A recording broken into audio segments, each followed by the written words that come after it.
Bismillahirrahmanirrahim. Assalamualaikum warahmatullahi wabarakatuh.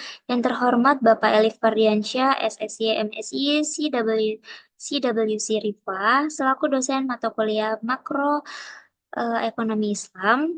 Perkenalkan, saya Erika Dwiandini dengan NIM 555423061 dari kelas 3A Ekonomi Syariah yang akan mereview jurnal yang berjudul Kebijakan Ekonomi Umar bin Khattab. Jurnal ini ditulis oleh Syarifuddin Israel dan diterbitkan oleh Jurnal Manajemen dan Akuntansi pada tahun 2016. Terdapat abstrak yang berisi Umar bin Khattab merupakan sahabat dekat Rasulullah Shallallahu Alaihi Wasallam yang memimpin kebijakan ekonomi Islam dengan bijaksana. Dia mengelola harta negara dengan tiga prinsip utama. Yang pertama adalah pengambilan yang benar, yang kedua pemberian sesuai hak, dan yang ketiga adalah menghindari yang tidak baik. Manajemennya sangat rapi, memastikan negara tidak mengambil harta rakyat secara salah. Lalu Umar juga selalu peduli terhadap rakyat yang membutuhkan, memanfaatkan dana negara untuk kepentingan umum seperti zakat, jizyah, kharaj, humus, usyur, serta belanja pemerintah dan infrastruktur. Beliau juga mencetuskan ide-ide cemerlang seperti dinar, dirham, dan warid sebagai instrumen moneter.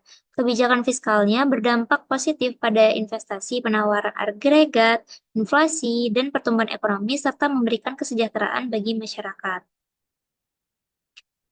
Hmm, Lalu ada pendahuluan yang berisi pembangunan Islam dimulai dari pernyataan aspiratif yaitu lima ta'harul Islam wa taqaddama ghairuhum yang mendorong diskusi dalam bidang ekonomi, politik, ideologi, dan lainnya. Mahasiswa Islam berat memperdebatkan ide tersebut yang kemudian mengarah pada pembentukan ekonomi Islam, terutama dalam sektor perbankan. Kebijakan ekonomi Umar bin Khattab mencari referensi ideal dari kitab-kitab klasik dan transaksi zaman Rasulullah SAW dan Khulafaur Rasyidin. Prinsip-prinsip ekonomi Islam ditemukan dalam kitab-kitab fikih sebagai dasar transaksi perbankan syariah. Umar bin Khattab sebagai khalifah mempraktekkan ekonomi Islam yang menjadi acuan dalam kebijakan ekonomi pada masa itu. Dalam konteks pemerintahan saat ini, kebijakan ekonomi Umar sebagai khalifah bersinggungan dengan kebijakan ekonomi makro. Nah, artikel ini membahas tentang kebijakan ekonomi makro Umar bin Khattab dengan pendekatan tematik untuk menganalisis setiap kebijakan yang terkait dengan ekonomi. Lalu ada isinya, yaitu Umar bin Khattab mengumumkan kebijakan ekonomi saat menjadi khalifah. Beliau menekankan bahwa hak seseorang atas harta tidak relevan dalam kemaksiatan. Umar menjelaskan bahwa cara mengelola harta negara harus dilakukan dengan tiga prinsip, yaitu dengan cara pengambilan yang benar, pemberian sesuai hak, dan mencegah dari kebatilan. Bagi beliau, harta negara seperti memelihara anak yatim, yang artinya jika sudah cukup, tidak akan diambil lebih, namun jika kekurangan, akan digunakan dengan benar. Prinsip-prinsip ini menjadi dasar Umar dalam mengelola keuangan negara.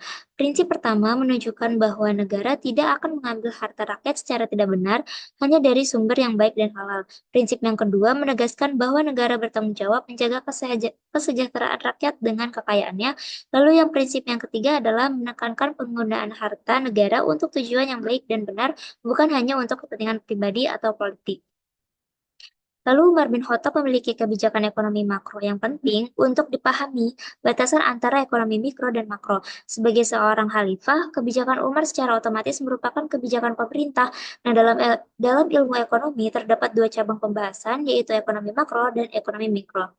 Dalam ekonomi makro membahas aktivitas ekonomis suatu negara secara keseluruhan, sementara dalam ekonomi mikro berfokus pada tingkah laku individual dalam ekonomi. Dua hal esensial dalam ekonomi makro adalah tentang uang dan pembiayaan. Uang dalam ekonomi makro menjadi faktor penting, sementara dalam ekonomi mikro yang terpenting adalah harga relatif. Peran besar pemerintah sebagai pembelian dan penjual dalam ekonomi makro mempengaruhi kebijakan ekonomi fiskal. Diskusi ke depan akan mencakup kebijakan Umar mengenai moneter, pendapatan, dan pembiayaan negara dalam konteks yang sederhana karena pada masa itu segalanya masih manual dan belum kompleks seperti sekarang. Eh, pada jam pada masa itu uang masih menggunakan emas dan perak sehingga perputarannya terbatas. Lalu kebijakan moneter Umar bin Khattab. Umar bin Khattab ini menerapkan kebijakan moneter dengan membedakan antara mata uang dan uang. Mata uang dikukuhkan pemerintah dan memiliki kekuatan hukum, sementara uang lebih umum mencakup hal-hal seperti surat bank. Uang dalam arti etimologi dapat berarti meraih dirham atau menerima. Uang dalam Islam tidak menggunakan kata nukut, namun menggunakan dinar untuk emas dan dirham untuk perak. Umar telah menerapkan berbagai instrumen moneter modern sejak zaman Rasulullah Shallallahu Alaihi Wasallam. Kebijakan moneter Umar mencakup pemakaian uang efisien, stabilitas nilai tukar emas dan perak, penetapan nilai dirham, serta kontrol harga barang dan lain sebagainya. Penetapan nilai uang Islam dilakukan oleh Malik bin Marwan atau Umar bin Khattab. Umar juga mencetak mata uang Islam dengan nilai yang seragam. Lalu beliau juga mengatur distribusi tanah yang tidak digarap, mengontrol pasar melalui hisbah, dan memantau harga barang agar tidak terjadi penipuan. Semua kekayaan negara didistribusikan kepada masyarakat untuk memperlancar peredaran uang dalam masyarakat. Lalu Baitul Mal berperan sebagai bank sentral untuk mengelola devisa negara dari berbagai sumber seperti zakat, jizyah, dan pinjaman. Instrumen moneter seperti himbauan digunakan oleh Umar untuk menjaga stabilitas ekonomi negara.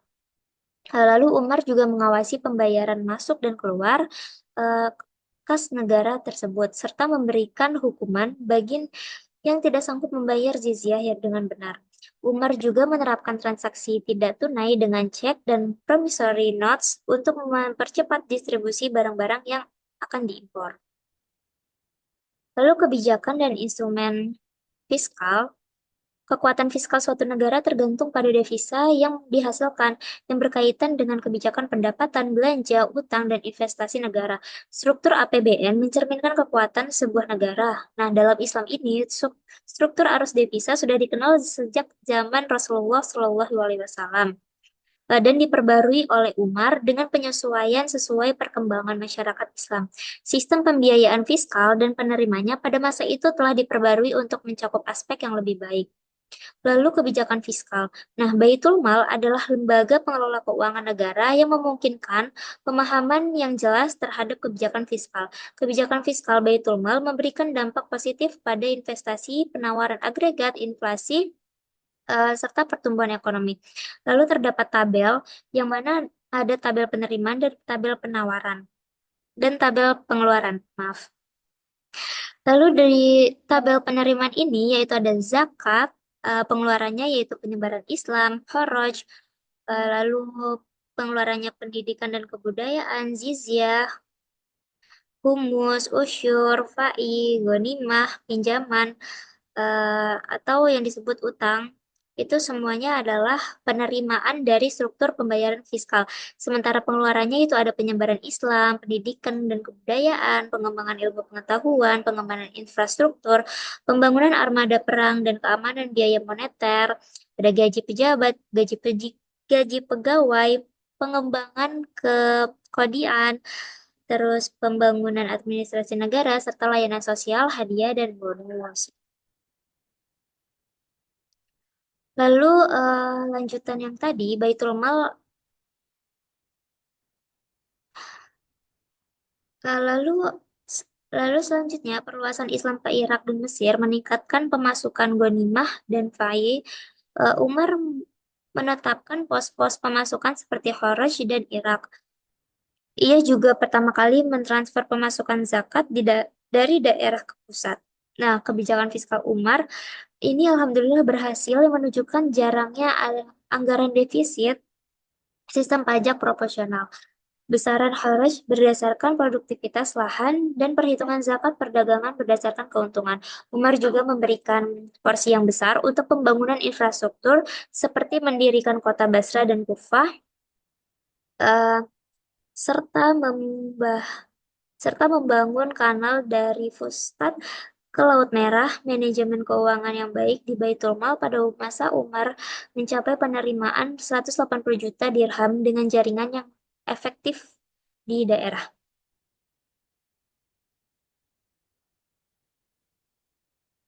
Lalu instrumen fiskal. yang mana Umar ini memantau pendapatan, hak-hak, dan tanah garapan di Baitul Mal untuk meningkatkan pendapatan masyarakat dan permintaan agregatif. Kebijakan pemungutan pajak humus menciptakan stabilitas harta, mengurangi inflasi, serta menjaga stabilitas harga dan produksi pada saat stagnasi ekonomi.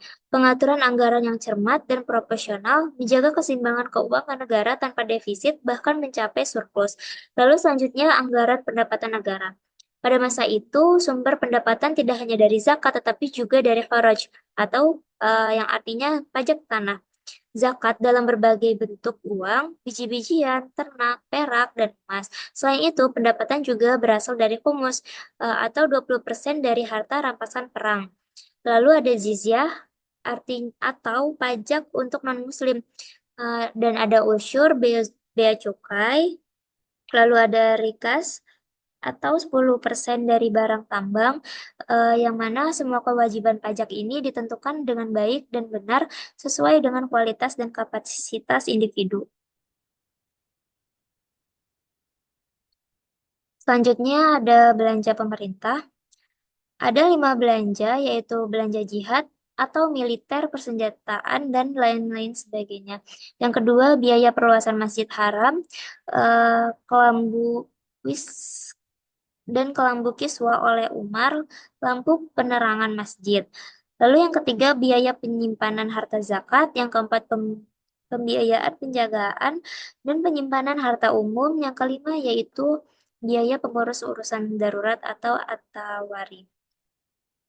Nah, urutan pembiayaan, jika dilihat dari skala prioritas, pembiayaan yang berhubungan dengan kemasyarakatan dapat dideskripsikan pada tabel 3, yang mana Umar juga memberikan upah pegawai yang diambil dari kas negara, yaitu Baitul Mal. Untuk Gubernur Basrah dan para stafnya per hari diberikan 2 ekor kambing yang disembelih, satu pada pagi hari dan satu lagi pada sore hari. Nah, mereka ini memakan dagingnya dan meminum kuahnya. Itulah gaji mereka, meskipun penulis tidak mendapatkan penjelasan tentang tunjangan tambahan kepada Abu Musa selain 2 ekor kambing. Setiap hari penulis yakin ada tunjangan yang lain seperti hadiah. Sebab gubernur-gubernur yang lain seperti Utsman bin Hanif mendapatkan 5 dirham setiap hari dan hadiah-hadiahnya. Nah, untuk petugas pajak di tanah Irak adalah kambing dan 5 dirham setiap hari dan hadiah-hadiah lainnya. Abdullah bin Mas'ud dan mendapatkan 100 dirham per bulan dan seperempat kambing setiap harinya. Lalu ada 2 kebijakan yang selalu dilakukan Rasul, Khulafaur Rasyidin, termasuk Umar bin Khattab, dalam mengelola belanja pemerintah, yaitu yang pertama adalah mendorong masyarakat untuk beraktivitas ekonomi baik secara sendiri-sendiri atau kelompok tanpa bantuan Baitul Mal. Yang kedua yaitu tindakan atau kebijakan untuk mendorong pertumbuhan ekonomi masyarakat dengan bantuan dana Baitul Mal. Nah, inilah garis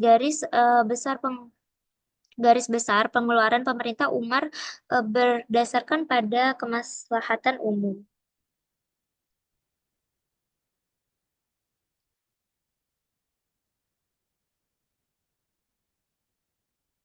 Lalu ada kontribusi akademik, yang mana pada artikel ini menghubungkan kebijakan. Dengan menganalisis konsep-konsep seperti moneter, fiskal, dan manajemen keuangan negara, hal ini dapat membantu generasi zaman sekarang dapat memahami dan mempelajari praktik ekonomi Islam pada masa lampau dalam konteks modern. Selanjutnya, artikel ini juga berhasil menunjukkan bagaimana sih prinsip-prinsip ekonomi Islam diterapkan dalam pemerintahan dan kehidupan masyarakat pada masa Umar bin Khattab dengan menelusuri sumber-sumber historis dan kitab-kitab klasik. Lalu selanjutnya, artikel ini juga menunjukkan bahwa Baitul Mal bukan hanya lembaga keuangan negara, tetapi juga instrumen penting dalam kebijakan fiskal untuk mencapai tujuan ekonomi Islam yang adil dan berorientasi pada kemaslahatan. Lalu terdapat kelebihan serta kekurangan, yang mana pada kelebihan artikel ini membahas secara dalam kebijakan ekonomi Umar bin Khattab dalam konteks ekonomi makro. Dengan menggunakan pendekatan tematik, artikel ini menjelaskan berbagai kebijakan ekonomi Umar secara sistematis dan didukung oleh sumber referensi yang luas, baik dari kitab klasik maupun karya-karya kontemporer. Lalu artikel ini juga memberikan penjelasan detail tentang kebijakan moneter fiskal Umar, serta instrumen yang digunakan dilengkapi dengan contoh dan data pada yang akan membantu pembaca dalam memahami konsep-konsep yang dibahas.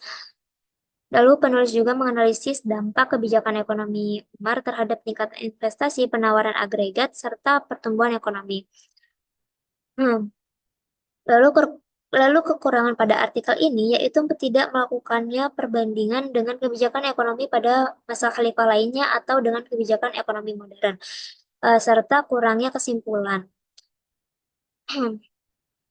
Lalu dapat disimpulkan yang mana kebijakan ekonomi Umar bin Khattab dengan fokus pada ekonomi makro, menganalisis kebijakan moneter dan fiskal yang diterapkannya.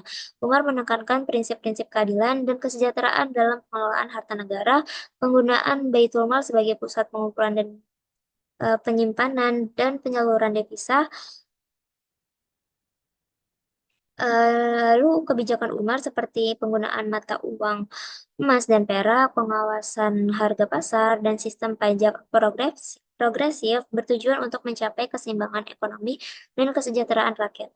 Lalu artikel ini juga menyoroti pentingnya manajemen yang baik dalam pengeluaran negara dengan penekanan pada kebutuhan rakyat, investasi, dan infrastruktur. Baik, mungkin cukup sekian review jurnal dari saya. Kurang lebihnya mohon maaf. Wassalamualaikum warahmatullahi wabarakatuh.